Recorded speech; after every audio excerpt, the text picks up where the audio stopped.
C'est une nouvelle semaine qui démarre, les amis. Bon lundi, salut à tous. J'espère que vous êtes en pleine forme et que vous avez passé un bon week-end. Il y a un parfum de Brésil aujourd'hui dans votre revue de presse internationale spéciale Mercato en cette période. Ça y est, le Real Madrid a repris. On va faire le point sur le groupe de Xabi Alonso et donc notamment l'avenir, le futur des Brésiliens. Je pense à Hendrick et à Rodrigo. Brésil toujours avec ça.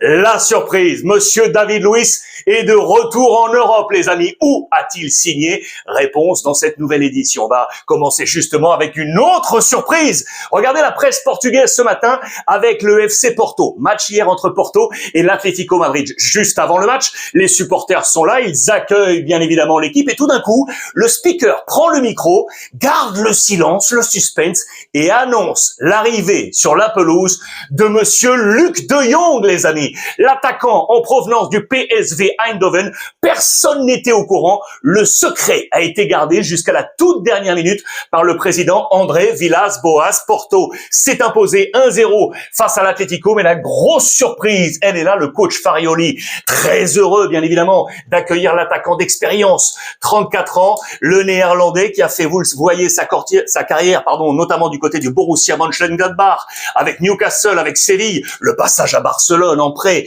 en 2021, et puis donc cette arrivée à Porto libre en provenance du PSV Eindhoven. Regardez sa valeur marchande à 2,5 aujourd'hui, qui a fait un peu les montagnes russes, mais c'est vraiment une grosse expérience pour lui. C'était sous les yeux de Monsieur Vitinha du Paris Saint-Germain, le Portugais qui était présent du côté du stade. Voilà la première surprise du jour. Luc de Jong signe au FC Porto. La deuxième, elle est donc là, les amis. David Luiz est de retour en Europe, à Chypre. Vous m'entendez bien? À Chypre. Regardez ça. Il signe en provenance du club de Fortaleza, ici pour le club de Paphos. Lui, l'ancien du Paris Saint-Germain, et ce duo avec son copain de la sélection brésilienne, Thiago Silva, 38 ans aujourd'hui. Sa valeur marchande tombée à 300 000 euros avec l'âge, bien évidemment. Et puis ce parcours, tout de même, avec son arrivée en Europe du côté de Benfica en provenance du Brésil. Et puis Chelsea pour 25 millions. Le Paris Saint-Germain pour 49 millions 5. Retour à Chelsea, puis Arsenal. Et le retour au Brésil, qu'on pensait définitif. Avec Flamengo et Fortaleza, eh bien non. Il est de retour en Europe. C'est une bonne nouvelle pour notre football européen. Avec la chevelure, la tignasse de Monsieur David Luiz. Ruben Amorim veut rester 20 ans à Manchester United. Regardez les amis, c'est à la une des tabloïds anglais, c'est sa déclaration. Et quand on pense à ce contrat à long terme, on pense bien évidemment à Sir Alex Ferguson. Il aimerait être sur les pas de Sir Alex Ferguson, le coach Amorim, et il l'a annoncé. Nous serons de nouveau champions. Regardez, we will be champions à la une du Mirror. Il faut dire que la première saison a été l'une des plus mauvaises saisons de l'histoire de Manchester United depuis des années et des années. À cette 15e place ici, vous le voyez, très très loin du champion Liverpool. Ruben Amorim qui rappelle sa saison un peu noire. Il le dit, regardez, avec des phrases très chocs. Et cette photo pour illustrer, il le dit très clairement. Parfois, la saison passée, j'avais même du mal à regarder ma propre équipe jouer tellement c'était compliqué. Quand je prenais la voiture, je savais déjà, avant même que le match commence, que ça allait être compliqué. On retrace ici les pourcentages de victoires des coachs dans l'histoire de Manchester United après une cinquantaine de matchs. Eh bien, le ratio est l'un des plus mauvais de l'histoire pour Ruben Amorim. Que va-t-il se passer pour lui? En attendant, eh bien, United a joué hier face à Everton. 2 buts partout entre les deux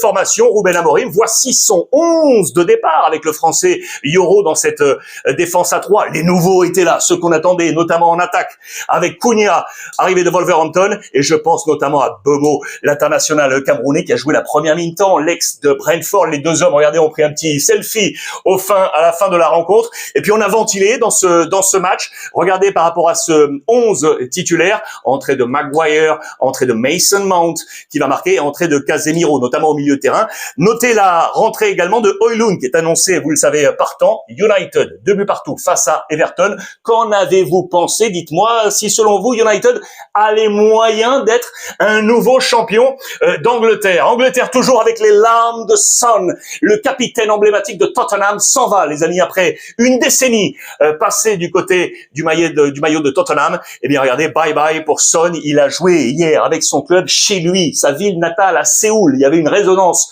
vous pouvez l'imaginer, absolument incroyable pour lui. Match nul des Spurs, un but partout face à Newcastle. La mauvaise nouvelle pour Tottenham, les amis, c'est la grave blessure apparemment de nouveau pour James Maddison. Je vous dis de nouveau pourquoi. Souvenez-vous, il avait manqué la fin de la saison passée, notamment la finale de la Ligue Europa pour une blessure au genou. Ça semble être le même problème. Attention pour le nouveau coach Thomas Frank, s'il venait à perdre James Maddison pour le début de saison de Tottenham. Affaire à suivre. S'il vous plaît, je vous demande pardon. Regardez ce message. Je vous le montre parce que c'est une petite histoire sympa en Angleterre. C'est Callum Wilson, les amis, arrivé de Newcastle vers West Ham. Vous le voyez avec les deux marteaux. Pourquoi a-t-il eu cette déclaration? Parce que par le passé, que ce soit avec Newcastle ou même Bournemouth, quand il marquait face à West Ham, des fois, il allait chambrer le public. Vous voyez un peu l'idée. Et quand les supporters de West Ham l'ont vu arriver, ils ont dit, oh là là, lui, on n'en veut pas. Ne me mettez pas un coup de marteau sur la tête. Le marteau pour le symbole, bien évidemment, de West Ham. Il veut se faire pardonner. La seule réponse, c'est de marquer avec son nouveau maillot. Affaire à suivre pour la petite histoire, vous le voyez, de Callum Wilson. West Ham, cette équipe, regardez, juste pour vous montrer, est à la 13e place aujourd'hui pour l'instant des rankings des investissements. Les équipes qui dépensent du côté de la Première Ligue, menée, vous le savez, par Liverpool avec quasiment 300 millions d'euros. Je vous le rappelle, le top numéro 1, c'est justement Liverpool avec Wirtz en provenance du Bayer Leverkusen. D'ailleurs, regardez dans ce top, les deux premiers sont de Liverpool avec Ekitike, les deux suivants United, Mbeumo Cunha, les deux suivants Subimendi, Gyökeres d'Arsenal, et puis il y a deux joueurs de Chelsea, Pedro et Gittens, Tottenham avec Kudus et Elanga avec Newcastle. Bien évidemment que la Première Ligue est aujourd'hui toujours la plus dépensière sur ce marché, devant la Serie A, la Bundes, la Liga et la Ligue 1 qui ferme la marche. En parlant des deux joueurs d'Arsenal, Subimendi et Gyökeres. Je vous montre ça. Pourquoi? Parce que justement, par rapport à l'arrivée de Subimendi à Arsenal, eh bien Arsenal n'a pas choisi de prolonger Thomas Partey au milieu de terrain, qui est aujourd'hui un agent libre. Eh bien, écoutez bien, dans les colonnes de Marca, on nous annonce qu'il signerait du côté de Villarreal. Attention, à Thomas Partey qui demain se présentera devant le tribunal à Londres. Regardez cette colonne du Monde. Je vous rappelle qu'il est inculpé pour viol au Royaume-Uni, tribunal de Westminster. Il y a 3 affaires, 2 pour viol et 1 pour une agression sexuelle. Affaire à suivre pour Thomas Partey, qui reviendrait donc du côté de l'Espagne, lui qui avait porté le maillot de Majorque et de l'Atlético Madrid, plus Almeria, avant de signer à Arsenal pour 50 millions d'euros à l'été 2020. L'international ghanéen, 32 ans, rejoindrait la Liga. Ça y est, les amis, le Real Madrid a remis les crampons. Regardez, c'est la une et le titre du quotidien Marca avec Xabi Alonso qui lance la plus courte pré-saison de l'histoire du Real Madrid. 20 jours, même pas 20 jours, 2 semaines. Il y a 2 semaines avant le match face à Osasuna, je vous rappelle que le club avait demandé le report de quelques jours de ce match. La Liga dit niet, vous jouez, c'est comme ça que ça se passe. Et du coup, eh bien, on a repris 26 jours seulement depuis l'élimination face au Paris Saint-Germain en Coupe du Monde des clubs. Je vous rappelle 4 arrivées pour Xabi Alonso avec Huysen, Trent Alexander-Arnold, Carreras et Mastantuono. Attention, qui n'est pas encore là. Il arrivera, lui, dans quelques jours. Il arrivera le 14, imaginez bien, le 14 alors qu'on reprend le 19. Donc autant vous dire qu'il ne sera pas encore dans les plans de départ du père Xabi Alonso dans cette pré-saison la plus courte de l'histoire. Question pour lui, qui va-t-il garder? Je vous ai posé cette question il y a un petit moment. Lequel de ces deux hommes là, les amis? Hendrik ou Gonzalo? Je vous rappelle que Gonzalo, le jeune sorti de l'équipe B, a déjà marqué 5 buts en 12 matchs. 5 buts en 12 matchs. Lorsque Mbappé était absent en Coupe du Monde des clubs, il a été excellent. Et Hendrik, lors de sa première saison, 7 buts en 37 matchs. On se pose la question quant à savoir lequel des deux prendrait le numéro 9, laissé vacant par Kylian Mbappé. Et que va faire Xabi Alonso? Va-t-il garder un des deux? Les deux affaires à suivre. Et là, c'est la grande question. Rodrigo va-t-il rester au Real Madrid, les amis? Des clubs de Première Ligue, vous le savez, sont derrière lui. Lui s'interrogerait, même si sa volonté serait de rester au Real Madrid. C'est ce qu'on nous dit dans les pages intérieures du quotidien AS. Pour l'instant, Xabi Alonso compte 25 joueurs, il en voudrait un chouïa moins. Est-ce que Rodrigo, selon vous, peut partir et quitter le Real Madrid? Interrogation, j'attends vraiment vos commentaires sur le sujet. En parlant de Brésiliens au Real Madrid, Régnier, je vous en avais parlé, qui était en difficulté. La presse catalane ici nous parle, assez logiquement pour les Catalans, d'un fiasco quand il avait signé au Real Madrid avec ici Florentino Pérez pour 30 millions d'euros en provenance de Flamengo. C'était à l'été 2020. Depuis, il n'a jamais réussi à entrer dans les plans du Real Madrid, prêté à 4 reprises. Le Borussia Dortmund, Girona ici avec ce maillot, Frosinone en Italie et le club de Grenade. Il rentre au pays, les amis, l'Atlético Mineiro, pour retrouver, regardez, Hulk, vous vous souvenez l'attaquant balèze, le Brésilien Hulk, qui est le numéro 9 de l'Atlético Mineiro. Eh bien, Régnier rentre au pays, fin de l'épisode avec le Brésilien. Le petit plus du jour concernant le Real Madrid, regardez, parce que j'adore ça, vous adorez également les histoires de maillots. Regardez, ça c'est le maillot numéro 3 du Real Madrid pour la saison prochaine. À l'intérieur, il y a une petite phrase que vous connaissez peut-être parce que Carlo Ancelotti, il y a quelque temps, l'avait prononcée lorsqu'il était encore coach du Real Madrid. Cette phrase appartient à cet homme. Il s'appelle Juanito. Ceux qui connaissent l'histoire du Real Madrid, c'est une légende. C'est le premier grand numéro 7, notamment du Real Madrid, disparu tragiquement dans un accident de la route. Il avait alors seulement 37 ans. C'était en 1992. Eh bien, en 1985, demi-finale de Coupe d'Europe, le Real avait perdu 2-0 à l'aller à Madrid. Et juste avant le retour, il avait sorti une petite phrase, les amis. 90 minutes à Madrid, c'est long. C'est très long. Le match retour était à Madrid, pardon. Et donc ça, c'était le message pour rappeler que le Real Madrid a dans son ADN cet esprit remontada. On l'a collé sur le 3e maillot. Voilà, c'était pour la petite histoire du jour. En parlant de maillot, je vous montre ça. Voici le 3e maillot du FC Barcelone, les amis. Cette couleur un peu saumon, je sais pas ce que vous en pensez, qui rappelle, regardez le maillot avec l'UNICEF, souvenez-vous, 2009-2010, avec Messi, Zlatan Ibrahimovic, juste derrière, durant 2 saisons, ils avaient eu cette couleur en 3e maillot. Je suis pas forcément très fan de mon côté, dites-moi ce que vous en pensez de ce maillot côté vintage, le FC Barcelone. Le thème de la semaine, les amis, c'est inscription. Vous le savez que plusieurs joueurs du Barça ne sont pas encore inscrits auprès de la Liga pour démarrer le championnat parce qu'on n'a pas encore trouvé le fair play financier 1 pour 1 pour le président Laporta. Ils sont 1, 2, 3, 4, 5. Rashford, Joan Garcia, le gardien, Chesney, l'autre gardien, Rooney Bargi, le petit nouveau, et Gerard Martin, qui est en équipe B pour le monter en équipe première. Regardez, Rashford le dit très clairement, il l'a déclaré au micro, je n'ai aucune inquiétude. Je sais qu'on va être inscrit sans aucun problème. Gerard Martin, lui, qui va donc être inscrit en équipe première, si on trouve les fonds, bien évidemment.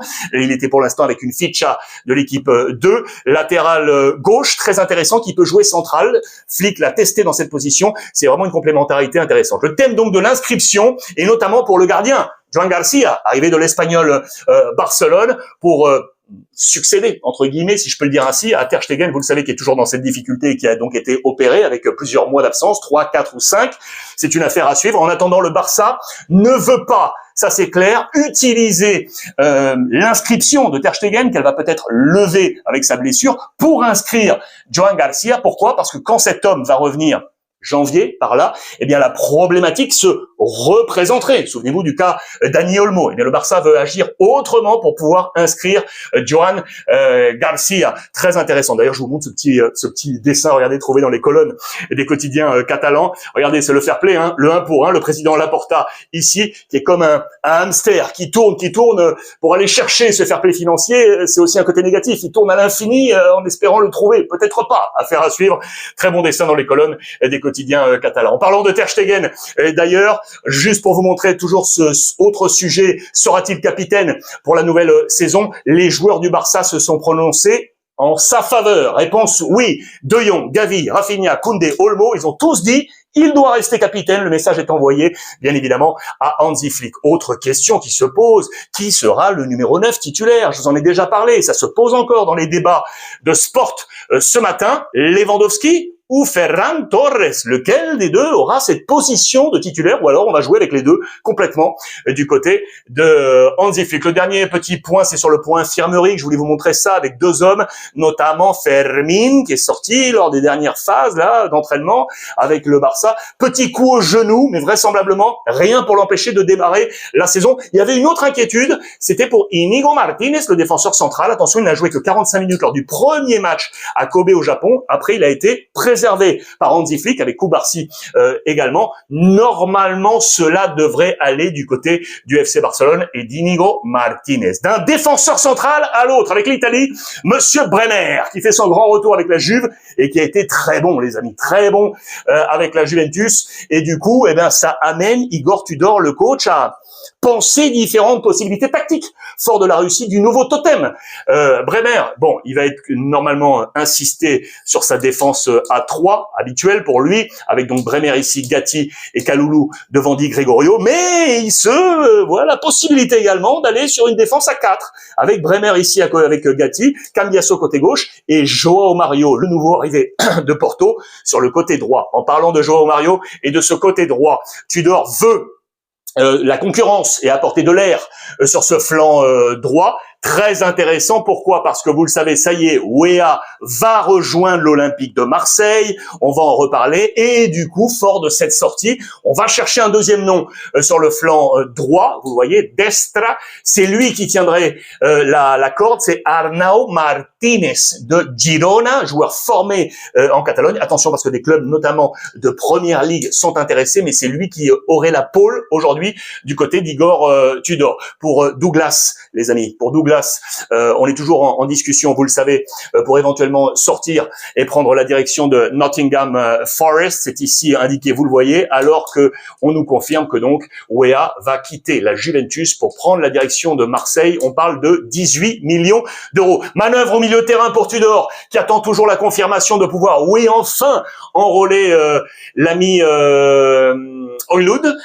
Hjulmand, pardon, j'étais en confusion. Hjulmand en provenance du Sporting Portugal, très attendu. Il y avait une autre option, c'était O'Reilly. Je vous en avais parlé, mais l'option numéro 1, elle est toujours ici. Damien Comolli, mission, améliorer le ratio achat-résultat, dépenses-résultat. Regardez pourquoi. Dans les colonnes du Corriere dello Sport, on nous fait cette balance que je vous ai grossie ici. Les 2 saisons, la saison en cours ici, avec le top 10 des clubs les plus dépensiers, ok, vous aurez compris, avec Liverpool toujours en tête position, avec les clubs anglais qui sont là, le Real Madrid qui n'était pas là dans le top 10 la saison passée, qui entre dans ce top 10 avec ses renforts, pas de club français, pas de Paris Saint-Germain pour l'instant qui n'est pas actif sur cette saison. La Juve est à la 10e place avec 118 millions,5 d'euros. La saison passée, la Juve était déjà dans le top 10, à la 7e place ici avec plus de 200 millions. Vous cumulez tout ça et on se dit du côté de Turin que à plus de 300 millions, il va falloir que les résultats soient là, ok? C'est ça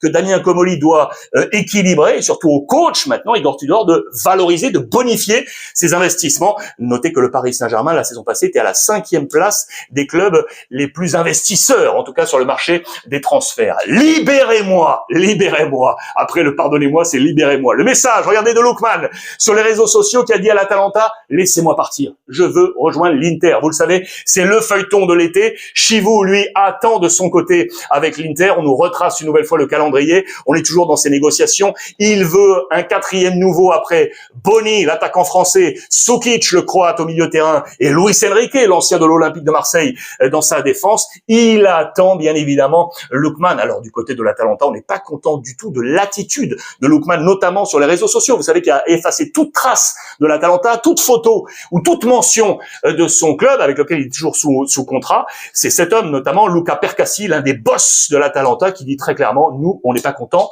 d'autant que l'Atalanta, les amis, n'est pas pressé. Pourquoi? Parce que l'Atalanta est en bonne santé financière.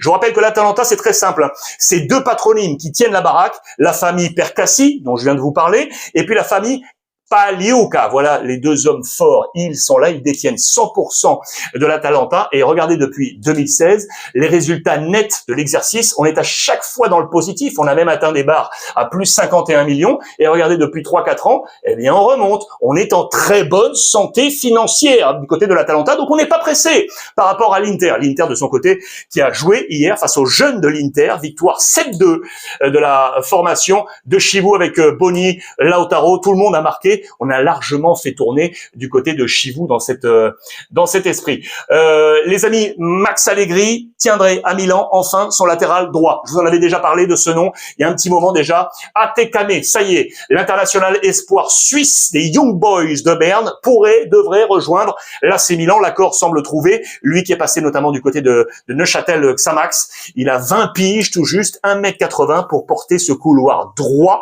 de l'AC Milan. Attention, nouveau chaos pour Antonio Conte, le champion d'Italie napolitain est tombé hier face à Brest, les amis. Le club d'Éric Roy, 2-1 avec un doublé de Ayor, très intéressant. Faisons le bilan côté italien. Voici quel était le 11 de départ d'Antonio Conte, avec notamment Luca, le nouveau devant, le géant qui a été là, mais pas suffisant. Regardez les titres, très clairement, on nous dit que malgré un bon De Bruyne, eh bien le reste n'aurait pas suivi. On était également très attentif sur la nouvelle charnière centrale. Cela n'a pas forcément marché. On est rentré en jeu avec notamment Romelu Lukaku ou encore Franck Anguissa, mais Naples a perdu. Marché des transferts pour les Napolitains. Je vous rappelle qu'on est également à la recherche de ventilation là sur les postes latéraux, et notamment ici. Regardez, on est allé cibler lui là, l'homme qui a été formé au Real Madrid, Miguel Gutiérrez, ok, Miguel Gutiérrez, Girona, joueur très attendu. Ça peut être une option pour Napoli, affaire à suivre sur ce marché des transferts, pardon. Quand on parlait de Naples, je voulais vous montrer ça, lui est sortant. C'est le fils Simeone. Regardez, il devrait prendre la direction du Torino, les amis. L'accord semble entendu entre les deux présidents. Vous les voyez ici, le président Cairo du Torino et le président De Laurentiis du Napoli. On s'est entendu et donc le fils Simeone devrait rejoindre le Torino. Les amis, je vous montre ça également, c'est très intéressant parce que le Torino suit de très très près Kassoum Ouattara, 20 ans, AS Monaco, le latéral, très intéressant. Les deux clubs se sont affrontés, Torino Monaco s'était imposé 3-1, et dans ce match, eh bien, très intéressant, le latéral gauche a tapé dans l'œil du Torino, et attention, Monaco pourrait éventuellement perdre son latéral, à suivre. L'AS Roma, maintenant, avec une histoire argentine et une histoire de téléphone. Je vous en avais parlé de ce nom également. Echeverry, qui appartient à Manchester City, qui a été prêté aussi largement depuis que City l'a appelé. Eh bien, argentin, les copains de l'AS Rome, les Argentins, lui auraient passé un petit coup de fil pour lui dire, allez, viens rejoindre la formation de Gasperini. Dybala est là et Mathias Soulé est là. Affaire de téléphone, ça devrait se passer en mode argentin. Je vous rappelle l'histoire des Argentins du côté de l'AS Rome avec des noms magnifiques. Abel Balbo, ici je pense à Gabriel Batistuta, bien évidemment, ou encore le défenseur central Walter Samuel. Et puis pour terminer, parce que j'adore ça, et il faut toujours de l'amour dans la vie. De l'amour, les amis, de l'amour. Regardez, dans les colonnes de Bild, avec les grands débuts de Luis Diaz, je vous en ai parlé hier, il lui aura fallu 7 minutes seulement pour être en action et obtenir un penalty transformé par Olysée pour la victoire du Bayern face à l'Olympique lyonnais. Il n'a pas marqué encore, pas encore d'objectif but, mais l'amour est là. Regardez en médaillon, c'est son épouse Géraldine. Ils sont tous là, toute la famille était bien présente avec les Schtroumpfs également, avec ce numéro 14. Et les colonnes de Bild qui nous disent tout simplement que si l'atmosphère, l'amour est là pour encadrer un joueur, il se sent bien et il va marquer. On verra ce que sera l'avenir de Luis Diaz avec le Bayern Munich. Voilà les amis pour ce point complet en ce lundi. J'espère que vous avez aimé. Faites-moi part de tous vos commentaires. Je vais les lire comme d'habitude avec énormément de gourmandise. Je vous embrasse. Bonne journée et profitez des vôtres.